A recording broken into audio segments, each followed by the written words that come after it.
Hello students, welcome to NM education. आज video रे तुम षष्ठ श्रेणी आम साहित्य बहिर जन्मभूमि पद्यर अभ्यास कार्य आलोचना करिबा। आम पूर्व वीडियो रे तुम षष्ठ श्रेणी आम साहित्य बहिर एकांकिका न्याय विचार चैप्टर अभ्यास कार्य आलोचना करि सारिथिले। जो माने देखि नाहंती डिस्क्रिप्शन रे लिंक अछि, देखि नेबे। प्रश्न 1 उत्तर कुह। क नंबर आमे जो देश रे जन्म लाभ करिछु ताहाकु कौन बोली कहिबा। उत्तर आमे जो देश रे जन्म लाभ करिछु ताहाकु आमे जन्मभूमि बोली कहिबा। प्रश्न ख जीवन धारण करिबा पई जन्मभूमि आमकु कौन दिए। उत्तर जीवन धारण करिबा पई जन्मभूमि आमकु विभिन्न प्रकार शस्य और फलमूल प्रदान करे। तार शीतल स्वच्छ जल आमर तृषा निवारण करे। ताहार वायु आम निश्वास प्रश्वास रे प्रवाहित हुए। प्रश्न ग जन्मभूमि कहा सहित तुलनीय। उत्तर जन्मभूमि जननी बा माँ सहित तुलनीय। नेक्स्ट क्वेश्चन परिवार रे फुटिला फूल माने किए। उत्तर स्नेहर पितुला समान भाई भौणी माने परिवार रो फुटिला फूल माने अटंती। 1 नंबर मणि और मुकुता केउठी साइता होई रहिछि। उत्तर खणी रे मणि और समुद्र रे मुकुता साइता होई रहिछि। 6 नंबर जन्मभूमि प्रति आमर की कर्तव्य रहिछि। उत्तर जन्मभूमि को स्मरण करिबा पई विकल हेबा ओ तार गुण सुमरी झुरी हेबा, ता पई शरीरर रक्त बिंदु दान करिबा। जन्मभूमि पई आमर एई कर्तव्य मान रहिछि। प्रश्न 6 केउ मानक नाम लोकमुखरे काले काले रहे। उत्तर जेउ महावीर माने देशर मंगल पई आत्म बलिदान देइछंती, निजर परिवार को भूली सुख शांति को जलांजलि देई भिक्षा थाल धरी घर घर बुलिछंती, लोकंकर मंगल पई असहनीय कष्ट स्वीकार करिछंती, सेमानंक नाम लोकमुखरे काले काले रहे। प्रश्न 2 तीनोटी एक जातीय शब्द सहित जो भिन्न जातीय शब्दटी अछि ताकू बाछि अलगा कर। क नंबर वायु पवन आनंद अनिल। एथि मध्यरु भिन्न शब्दटी हेउछि आनंद। प्रश्न ख जननी माता माँ पिता। एथि मध्यरु भिन्न शब्दटी हेउछि पिता।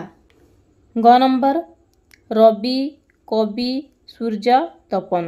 एथि मध्यरु कवि हेउछि भिन्न शब्द।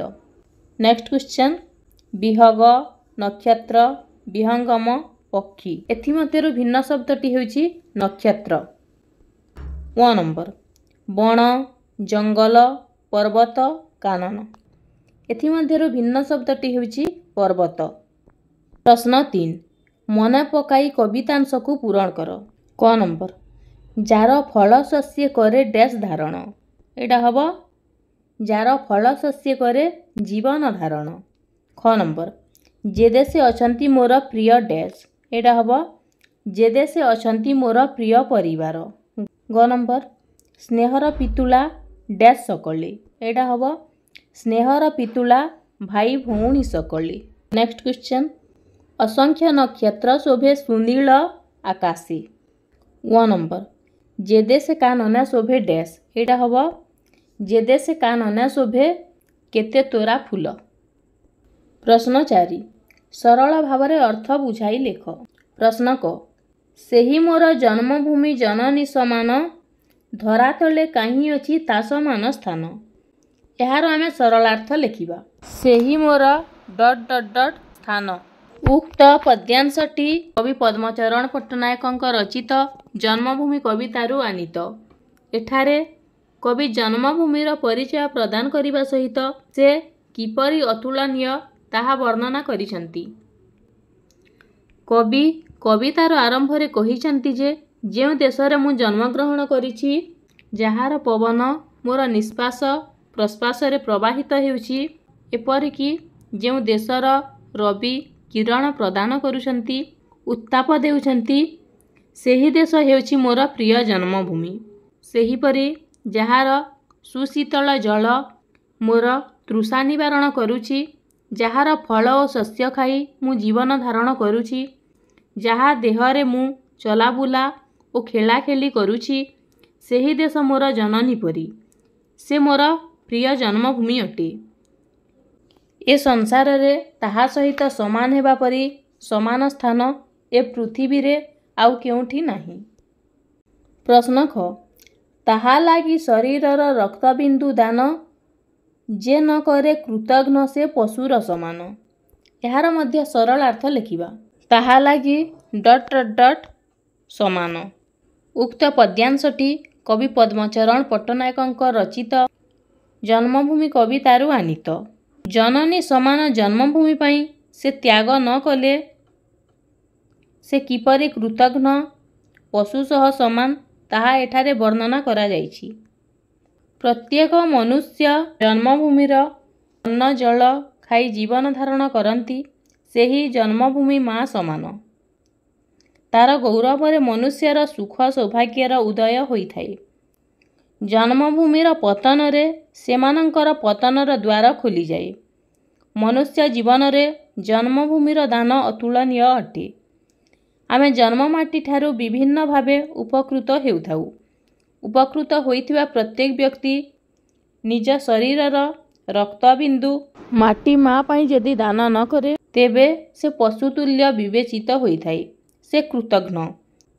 କାରଣ ଜନ୍ମଭୂମି ପ୍ରତି କୃତଜ୍ଞ ରହିବା ପ୍ରତ୍ୟେକ ଦେଶ ଭକ୍ତର ପବିତ୍ର କର୍ତ୍ତବ୍ୟ।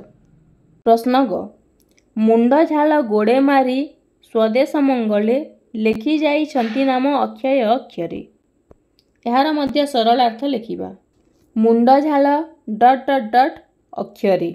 ଉକ୍ତ ପଦ୍ୟାଂଶଟି କବି ପଦ୍ମଚରଣ ପଟ୍ଟନାୟକଙ୍କ ରଚିତ ଜନ୍ମଭୂମି କବିତାରୁ ଆନୀତ। ଜନ୍ମମାଟି ପାଇଁ ଯେଉଁମାନଙ୍କର ମହତ ଅବଦାନ ଥାଏ, ସେମାନଙ୍କ ନାମ କିପରି ଯୁଗ ଯୁଗ ପାଇଁ ଅମର ହୋଇ ରହିଥାଏ, ତାହା ଉପରେ ଏଠାରେ ଆଲୋକପାତ କରାଯାଇଛି।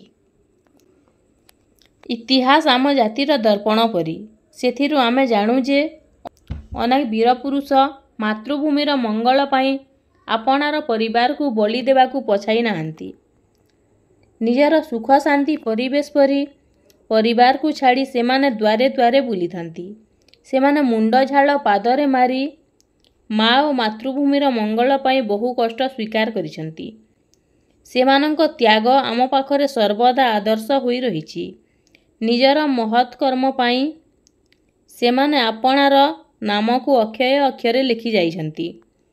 ସେମାନଙ୍କ ଜୀବନୀ ଆମକୁ ମହତ୍ କାର୍ଯ୍ୟ କରିବା ପାଇଁ ପ୍ରେରଣା ଯୋଗାଇଥାଏ। ପ୍ରଶ୍ନ 5. ବିଶେଷଣ ପଦଗୁଡ଼ିକୁ ଚିହ୍ନାଇ ଦିଅ।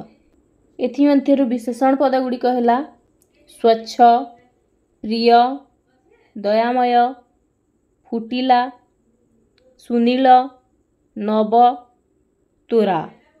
ଏହି ସବୁ ଗୁଡ଼ିକ ହେଲା ବିଶେଷଣ ପଦ। ପ୍ରଶ୍ନ 6. ଉତ୍ତର ଲେଖ। କ ନମ୍ବର ଜୀବନ ଧାରଣ ପାଇଁ କେଉଁ କେଉଁ ଜିନିଷ ଆମର ଅତି ଆବଶ୍ୟକ? ଉତ୍ତର ଜୀବନ ଧାରଣ ପାଇଁ ଜନ୍ମଭୂମିର ଶସ୍ୟ, ଫଳମୂଳ, ପବନ, ସୂର୍ଯ୍ୟକିରଣ ଓ ସ୍ୱଚ୍ଛ ଜଳ ଆମର ଅତି ଆବଶ୍ୟକ। ପ୍ରଶ୍ନ ଖ ଜନ୍ମଭୂମି ଜନନୀ ସହିତ ସମାନ କାହିଁକି? କାହିଁକି ନା ମା ଆମକୁ ଜନ୍ମ ଦେଇ ତା ବକ୍ଷରୁ କ୍ଷୀର ଦେଇ ଆମକୁ ଲାଳନ ପାଳନ କରେ। ସେହିପରି ଜନ୍ମଭୂମି ଆମକୁ ନିଜ ପାଖରେ ଥିବା ନାନା ପ୍ରକାର ପଦାର୍ଥ ଦାନ କରେ। ତାର ବାୟୁ ଆମ ନିଶ୍ୱାସ ପ୍ରଶ୍ୱାସରେ ପ୍ରବାହିତ ହୁଏ। ଜନ୍ମଭୂମିର ସୂର୍ଯ୍ୟ କିରଣ, ସ୍ୱଚ୍ଛ ଜଳ, ଶସ୍ୟ, ଫଳ ଆମ ପାଇଁ ଅତ୍ୟନ୍ତ ଆବଶ୍ୟକ। ତେଣୁ ଜନ୍ମଭୂମିକୁ ଜନନୀ ସହିତ ତୁଳନା କରାଯାଇଛି। ପ୍ରଶ୍ନ ଗ ପରିବାରର କେଉଁମାନେ ଆମର ପ୍ରିୟ?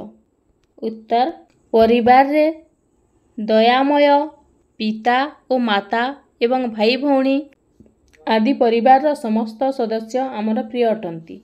ନେକ୍ସଟ କ୍ୱେଶ୍ଚନ୍ କାହାକୁ କବି କୃତଘ୍ନ ଓ ପଶୁର ସମାନ ବୋଲି କହିଛନ୍ତି? ଉତ୍ତର ଯେଉଁ ଲୋକ ଜନ୍ମଭୂମିଠାରୁ ବହୁ ପ୍ରକାର ଉପକାର ପାଇ ତାର ମଙ୍ଗଳ ସପକ୍ଷେ ନିଜ ଶରୀରରୁ ଯଦି ରକ୍ତବିନ୍ଦୁଏ ଦାନ ନ କରେ, ତାକୁ କବି କୃତଘ୍ନ ଓ ପଶୁ ସହିତ ସମାନ ବୋଲି କହିଛନ୍ତି। ପ୍ରଶ୍ନ 1 ମହାପୁରୁଷମାନଙ୍କ ଜୀବନୀରୁ ଆମେ କି ଶିକ୍ଷା ପାଉ? ଉତ୍ତର ମହାପୁରୁଷମାନେ ଦେଶ ଓ ଜାତିର ମଙ୍ଗଳ ପାଇଁ ବହୁ କାମ କରି ଯାଇଥାନ୍ତି। ସେମାନେ ନିଜର ସୁଖ ଶାନ୍ତି ଘର ପରିବାରକୁ ଭୁଲି ଅନ୍ୟର ମଙ୍ଗଳ ପାଇଁ କାମ କରିଥାନ୍ତି। ମହାପୁରୁଷମାନଙ୍କ ପରି ଆମେ ମଧ୍ୟ ଅନ୍ୟର ମଙ୍ଗଳ କାମ କରିବା ଉଚିତ। ଏହା ହିଁ ଆମେ ମହାପୁରୁଷଙ୍କ ଜୀବନୀରୁ ଶିକ୍ଷା ଲାଭ କରୁ। ପ୍ରଶ୍ନ 7 ସ୍ନେହର ପିତୁଳା ଭଳି ପିତୁଳା ଶବ୍ଦ ପୂର୍ବରୁ ଆଉ କେଉଁ ଶବ୍ଦଟି ବ୍ୟବହାର କରିହେବ ଭାବି ଲେଖ। ଆଉ କେଉଁ ଶବ୍ଦ ହେବ? ନୟନ ପିତୁଳା। ପ୍ରଶ୍ନ 8 ବନ୍ଧନୀ ମଧ୍ୟରୁ ଉପଯୁକ୍ତ ଶବ୍ଦ ବାଛି ଶୂନ୍ୟ ସ୍ଥାନରେ ଲେଖ। କ ନମ୍ବର ରବି ତାପ ଡ୍ୟାସ୍, ଏଇଟା ହେବ କିରଣ ଭିତରେ। ପ୍ରଶ୍ନ ଖ କାନନେ ଶୋଭେ କେତେ ତୋରା ଫୁଲ। ଗ ନମ୍ବର ଯାହାର ଗୌରବେ କେତେ ଡ୍ୟାସ୍, ଏଇଟା ହେବ ଯାହାର ଗୌରବେ କେତେ ସୁଖର ଉଦୟ। ପ୍ରଶ୍ନ 9 ନିମ୍ନଲିଖିତ ଶବ୍ଦଗୁଡ଼ିକର ଅର୍ଥ ପ୍ରକାଶ କରୁଥିବା କେଉଁ କେଉଁ ଶବ୍ଦ କବିତାରେ ବ୍ୟବହାର କରାଯାଇଛି ଖୋଜି କରି ଲେଖ। ମେଘର ପ୍ରକାଶ କରୁଥିବା ଅର୍ଥଟି ହେଉଛି ଜଳଧର, ବିଜୁଳିର ସୌଦାମିନୀ, ଚଢ଼େଇର ହେବ ବିହଙ୍ଗମ, ତାରା ନକ୍ଷତ୍ର, ପୃଥିବୀର ହେବ ଧରା। ଏହିସବୁ ଶବ୍ଦଗୁଡ଼ିକର ଏହିସବୁ ଅର୍ଥ କବିତାରେ ବ୍ୟବହାର କରାଯାଇଛି।